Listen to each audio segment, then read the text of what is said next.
Hi viewers, welcome to the video 8 on financial modeling।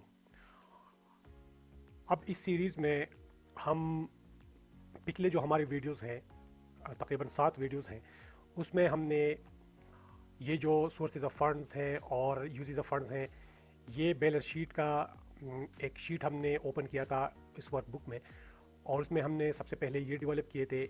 इसके बाद assumptions हमने develop किए थे, रेवेन्यू, फिर एक्सपेंसेस, और इस तरह से ये प्रॉफिट एंड लॉस स्टेटमेंट या फिर इनकम स्टेटमेंट, और लास्ट में हमने ये कैश फ्लो स्टेटमेंट जो है ये डेवलप किया था। अगर आपने ये जो प्रीवियस वीडियोस हैं ये अगर आपने वॉच नहीं किए तो प्लीज़ उन वीडियोस को वॉच कीजिएगा। जब आप वो वीडियोस वॉच करेंगे तो ये बैलेंस शीट का ये जो वीडियो है ये आपके समझ में आएगा। अब बैलेंस शीट जो है ये जो अकाउंटिंग इक्वेशन है, और अगर आपने अकाउंटिंग पढ़ी हुई है तो उसमें जो इम्पोर्टेंट इक्वेशन है, सबसे इम्पोर्टेंट इक्वेशन वो ये है कि the assets must be equal to the liabilities plus the shareholders equity. तो ये बैलेंस शीट जो है ये यहाँ पर हमें पता चलता है कि जो हमारे एसेट्स हैं वो लाइबिलिटीज़ के इक्वल हैं कि नहीं है। अब अगर बैलेंस शीट का फॉर्मेट आप देख ले, ये स्टैंडर्ड फॉर्मेट है बैलेंस शीट का यहाँ से यहाँ तक। तो इसमें जो हमारा ये वाला सेक्शन है, ये यहाँ से लेकर यहाँ तक ये एसेट्स का सेक्शन है, और यहाँ से लेकर यहाँ तक ये जो है ये लाइबिलिटीज़ का सेक्शन है। अब जिस तरह मैंने पिछले वीडियोस में भी आपसे कहा था कि जब भी हम नया वीडियो स्टार्ट करने लगे तो जो वर्कशीट में जो एंट्रीज होती है वो जस्ट सिर्फ टेक्स्ट होता है और फॉर्मेटिंग होती है। तो आप भी इसी तरह से ये इन वैल्यूज़ में A1 से लेकर यहाँ तक आप ये जो वैल्यूज़ है इसको आप टाइप करें, और फिर जब हम इसमें एंट्रीज और फार्मूलाज जो है वो हम एंटर करेंगे तो ये जो बैलेंस शीट है ये इंटीग्रेटेड बैलेंस शीट होगा। कहाँ से? ये जो बाकी हमारे वर्कशीट से अजम्पशंस, रेवेन्यूज, एक्सपेंसेस और ये जो कैश फ्लो है, इससे ये इंटीग्रेट होगा और जो डायनामिक होगा, डायनामिकली अपडेट होगा जो बाकी वर्कशीट्स है हमारे इनसे।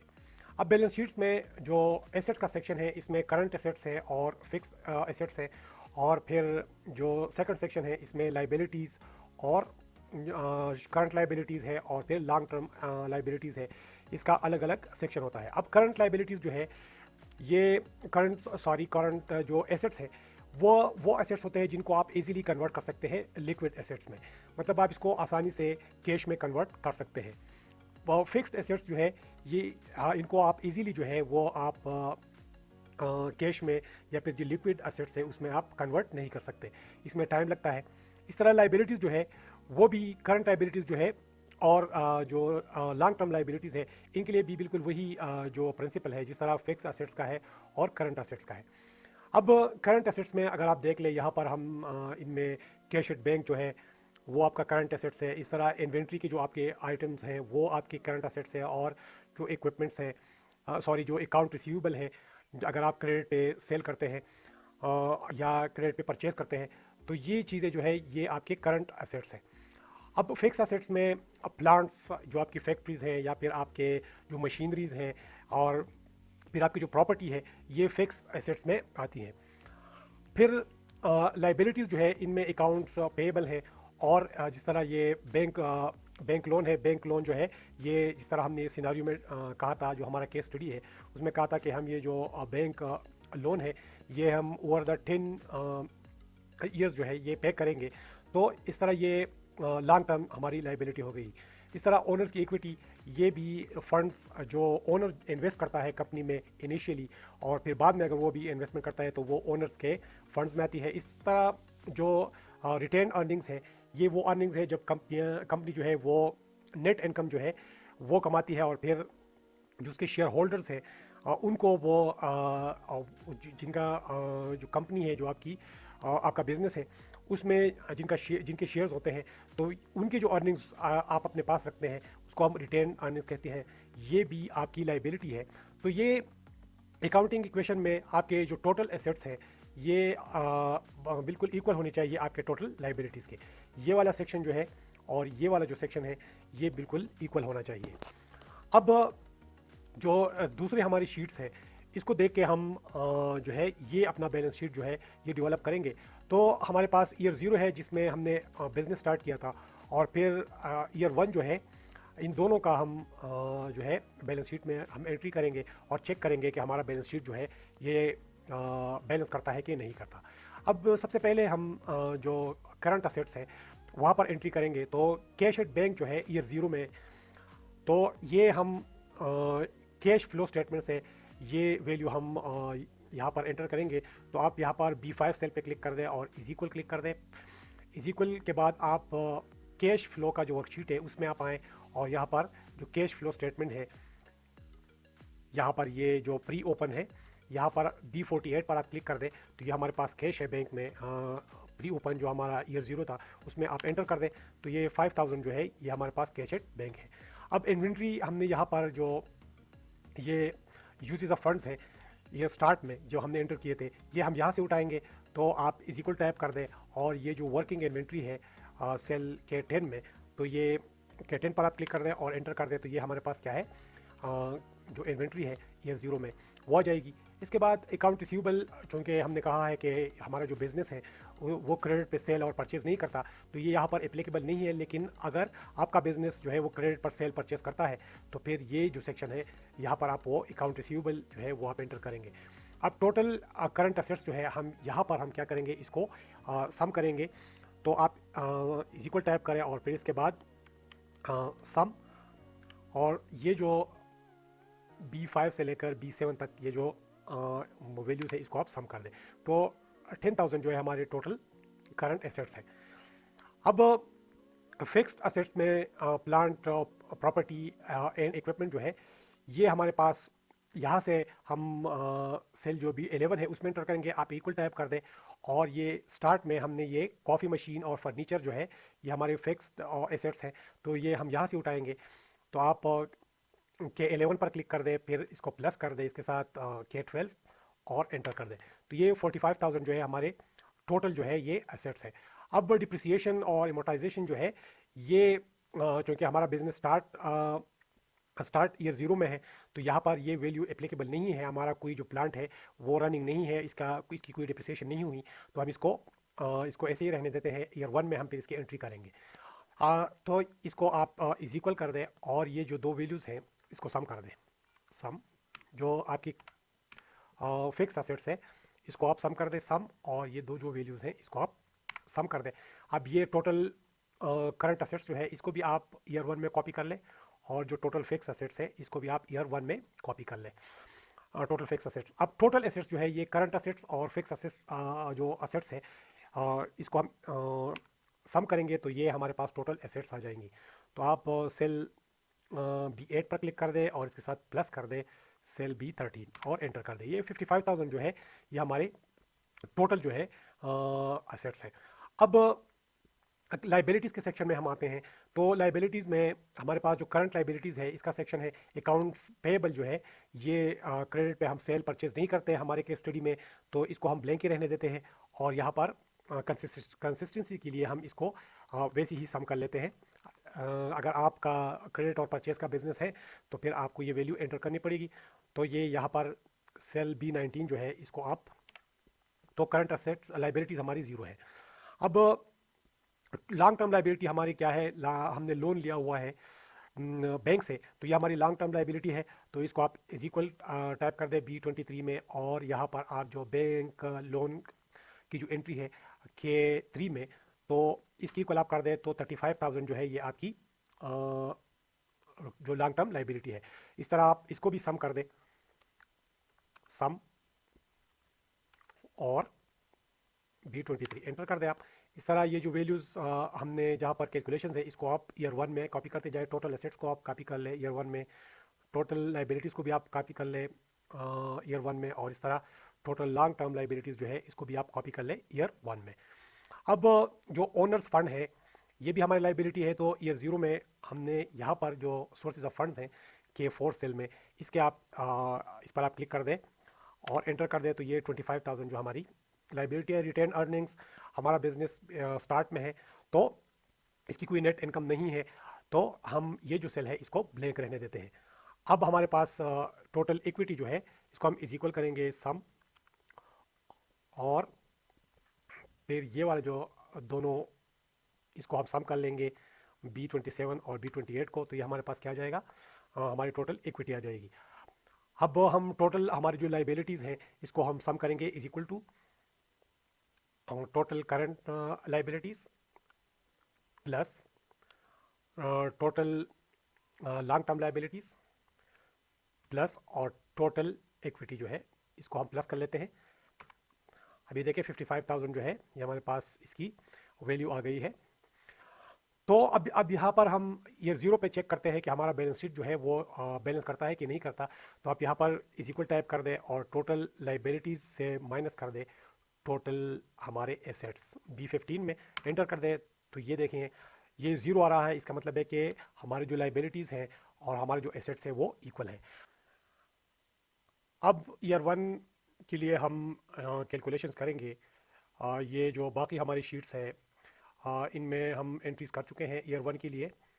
तो ईयर वन के लिए हम यहाँ पर जो है ये एंट्रीज करेंगे और कि कहाँ कहाँ से ये जो करंट असेट्स है और फिक्स असेट्स है या फिर लाइबिलिटीज़ हैं ये कहाँ कहाँ से हमें उठानी है। लेकिन इससे पहले जहाँ पर कैलकुलेशंस हैं, जिस तरह ये टोटल करंट असेट्स है, ये अगर आपने ईयर वन में कॉपी नहीं किए तो आप इसको कॉपी करें। जिस तरह ये सेल है आप इस यहाँ से ड्रैग करें यहाँ पर, तो इस तरह ये कॉपी हो जाता है।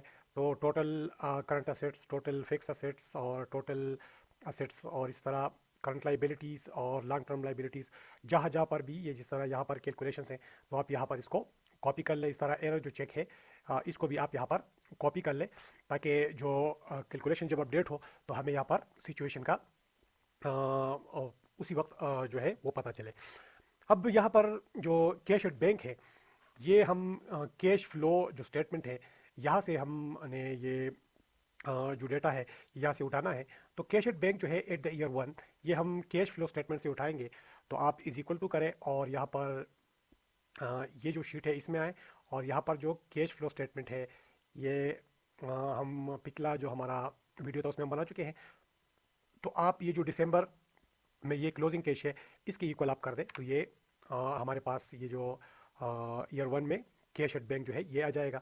अब हमारे पास जो इन्वेंट्री है, इन्वेंट्री भी हम ये कैश फ्लो स्टेटमेंट से उठाएंगे। आप यहाँ पर इज इक्वल टाइप करें और यहाँ पर आप ये जो इन्वेंट्री है ये इंक्रीज इन इन्वेंट्री ये यहाँ से आप जो जनवरी है, रिमेंबर आपने ये जो वैल्यू है प्री ओपन वाली ये आपने इसमें इंक्लूड नहीं करनी। जनवरी से आप यहाँ से यहाँ तक हम करेंगे तो इसको हम सम करेंगे तो आप इज इक्वल टू और सम, और ये जो कैश फ्लो है इसमें आप यहाँ पे आए और ये जो वैल्यू है C30 से C30 से N30 तक इसको आप सम करें और एंटर करें। अब ये यहाँ पर जो वैल्यू है वो ज़ीरो आ रही है, लेकिन चूँकि ये इन्वेंट्री परचेज़ है और परचेज़ में हम जो हमारा बिज़नेस है उससे पैसा जो है वो माइनस होता है। तो आप यहाँ पर सम के सबसे पहले आप माइनस लगा लें और एंटर कर दें। और सेकंड थिंग ये है कि ये जो ईयर ज़ीरो का जो कैश है इसको भी हम यहाँ पर इंक्लूड करेंगे। तो आप ये सम से पहले आप जो सेल B6 है ये इसकी जो इन्वेंट्री है इसको भी आप ऐड कर दें। तो एंटर कर दें तो ये 5,000 जो है ये हमारे पास इसकी इन्वेंट्री आ गई है। अब ये टोटल हमारे पास एसेट्स जो है वो 24,000 अराउंड अबाउट ये टोटल हमारे एसेट्स हैं। इस तरह जो ग्रास जो प्लांट प्रॉपर्टी और एक्सपेंडिचर है ये भी हम कैश फ्लो स्टेटमेंट से उठाएंगे। तो यहाँ पर आप इज इक्वल करें और फिर हमने इसको सम करना है और यहाँ पर कैश फ्लो स्टेटमेंट में आए तो यहाँ पर ये जो कैपिटल एक्सपेंडिचर रिमेंबर आपने जनवरी से करना है। आपने जो प्री ओपन की वैल्यू है वो आपने इसमें इंक्लूड नहीं करनी, एंटर कर दें तो ये ज़ीरो आ रहा है। अब यहाँ पे देख लें आप यहाँ पर कोई एंट्री हमने कोई न्यू परचेज नहीं की है तो ये यहाँ पर वैल्यू जो है वो ज़ीरो आ रही है। और ये भी चूँकि परचेज है तो इससे हम आगे हम क्या करेंगे, माइनस का साइन लगाएंगे और इसके साथ जो प्रीवियस ईयर का जो प्रॉपर्टी और इक्विपमेंट है ये इंक्लूड करेंगे। तो आप स्टार्ट में आए माइनस से पहले और यहाँ पर जो सेल B11 है ये इसके साथ आप प्लस कर दें तो ये हमारे पास क्या आ गई है, ये फिक्स असेट्स की वो कैलकुलेशन आ गई है।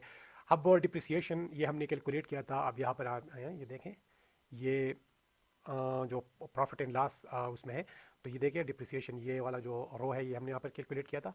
ये सेल जो है O13 इसमें है, तो आप यहाँ पर आए और इज इक्वल टू कर दें। और चूंकि डिप्रिसिएशन जो है वो भी माइनस वैल्यू है आपके बिजनेस से, जो कैश फ्लो है वो आउटफ्लो हो रहा है, तो आप ये -O13 कर दें और एंटर कर दें, तो ये वैल्यू 6833 ये वैल्यू आ रही है इसकी। अब सॉरी, ये माइनस नहीं हुआ, माइनस इसके आगे आप लगा दें माइनस। तो ये हमारे पास 38,167 जो है ये हमारे पास टोटल फिक्स एसेट्स आ गए हैं। टोटल हमारे एसेट्स जो है ये 62,791 ये हमारे पास टोटल एसेट्स आ गए हैं। अब ये जो अकाउंट्स पेएबल है ये एप्लीकेबल नहीं है हमारे बिजनेस में। अब जो लॉन्ग टर्म लाइबिलिटीज़ है उसमें जो बैंक लोन हम ले लिया था, इसको हम ईयर 1 में इसकी कैलकुलेशन यहाँ से करेंगे कैश फ्लो स्टेटमेंट से, तो आप इज इक्वल टू टाइप कर दें और फिर आप सम कर दें। सम यहाँ पर कैश फ्लो स्टेटमेंट में यहाँ पर ये जो पे डाउन डेट है, यहाँ पर ये C40 सेल यहाँ से, क्योंकि हमने पेमेंट नहीं की है लेकिन आपने इसको इस तरह सेलेक्ट करना है ताकि अगर फ्यूचर में हम पेमेंट करें तो ये उसमें वहाँ पर अपडेट हो। आप एंटर कर दें। अब यहाँ पर ज़ीरो जो है पेमेंट्स आ रही है, तो हम क्या करेंगे कि चूँकि प्रीवियस ईयर का जो 30,000 है वो हम यहाँ पर इसके साथ प्लस कर देंगे। तो आप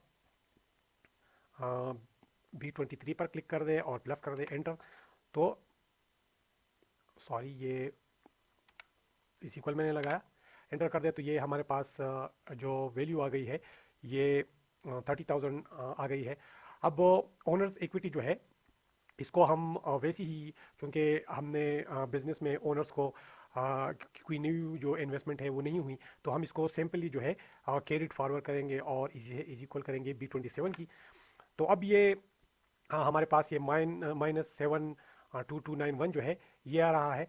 अब अगर हम ये हमारे पास जो नेट इनकम है, अगर आप यहाँ पे देख ले कैश फ्लो स्टेटमेंट में, तो ये देखिए ये नेट इनकम के इक्वल आ रहा है। तो इसका मतलब है कि ये जो हमारा प्रॉफिट है इसको हम बिजनेस में री इन्वेस्ट भी कर सकते हैं। हम इसको जो शेयर होल्डर्स है उसमें हम डिविडेंड के तौर पर इसको तकसीम भी कर सकते हैं। अब और रिटेन अर्निंग्स के तौर पर हम यहाँ पर इसको एंटर भी कर सकते हैं। तो इसको अगर हम रिटेन अर्निंग्स के तौर पर यहाँ पर एंटर करेंगे तो देखिए 7791, तो अब आप इसे एंटर कर दे तो ये देखिए ये हमारा बैलेंस शीट जो है ये बैलेंस हो गया है। तो कंग्रेचुलेशंस, आपने जो बैलेंस शीट है वो कंप्लीट कर लिया है। और ये जो प्रोसेस था ये बहुत इजी है, लेकिन अगर आप इसको 2-3 टाइम्स जो है वो रिपीटेडली करें तो ये आपका सेकंड नेचर बन जाएगा, फिर आप इसको आसानी से बना सकते हैं। अगर आपने गौर किया है तो जो अक्सर इसमें एंट्रीज़ हैं ये हमने यहाँ पर जो हमारा कैश फ्लो स्टेटमेंट है उससे उठाई है, और थोड़ी सी एंट्रीज़ जो है वो हमने ये प्रॉफिट एंड लॉस अकाउंट से भी उठाई है। तो ये जो पूरा प्रोसेस था फाइनेंशियल मॉडलिंग का, ये अब तकरीबन कंप्लीट हो चुका है। इसके बाद सिर्फ एक सिनेरियोस का वो वीडियो है, वो जब हम करेंगे तो ये फाइनेंशियल मॉडलिंग का ये जो सीरीज़ है ये कंप्लीट हो जाएगा। सो गाइस, अगर आपको ये जो वीडियो है या जो प्रीवियस जो हमारी वीडियोस है उनमें अगर आपको कोई इशू हो तो जो कंसर्न वीडियो है उसके कमेंट सेक्शन में जाकर आप कमेंट करें, और जो वीडियो है उसको लाइक भी करें। और अगर आपने मेरा चैनल सब्सक्राइब नहीं किया तो प्लीज़ मेरा जो चैनल है उसको सब्सक्राइब करें। Thank you so much.